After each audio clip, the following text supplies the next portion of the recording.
Now you keep the sausage just like that. When you turn it, so I'll show you that. When you turn the sausage, you always grab it. You grab it like that with your tongue, like that, and you keep it keep the sausage just like that. Keep it rolled up. Yeah, keep it rolled up like that. So then you don't poke it, So and that's it. You do the chicken in there. It's a bit hotter in there. So Yeah. Steve, tell us a little bit about this. What you're making here. Well, we got lamb minted chops and South African boerewors. Okay. And David has just finished the Korean ribs. Korean ribs. What's the name? It's bulgogi ribs, I think. Bulgogi ribs. Something like that, yeah. So, Okay. yeah. And I can tell you. But this is the expert here. No, I'm not. How long have you been doing this? Steve? Oh, 30 years. 30 years. Wow. So tell us a little bit about how we're talking about moisture and everything coming through the. Yeah, when you do red meat, especially like chopped steak, chicken, you first even pork chops, you first seal your meat. Once your meat is nicely sealed on both sides, so it's got a nice color, and then you turn it on low heat, so that basically the meat gets nice and soft, and it cooks to the textures from within, the moist from within. So when you bite it, your meat is not dry; it's nice and juicy. Okay. You mentioned something about poking the meat and not doing that. That's the South African boerewors, the sausage. Is you don't poke it. If you poke it, basically you lose all the juices. So you keep it intact like that, and then you turn it just like that without poking it. Okay. And automatically you see when it gets nice and stiff, hard, then you know it's cooked. So you don't have to poke it to see if it's cooked.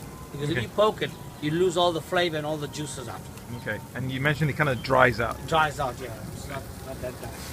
Excellent. What's this tray that's on top here? Why is it up here? This is the marinade that's on top, where the chops are marinated. So it's getting warm. So when the chops is done, we leave it in the marinade, so it keeps the juices and the flavor of the marinade flavors the chops further. So it's nice and succulent. Okay. Fantastic.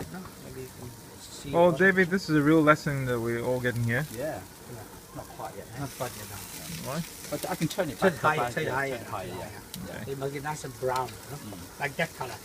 Like It that always cooks faster at the back here. I don't know why.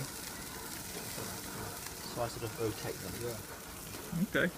And Awesome. Check your sausage if it's how's the sausage if it's brown on one side. No, still far more.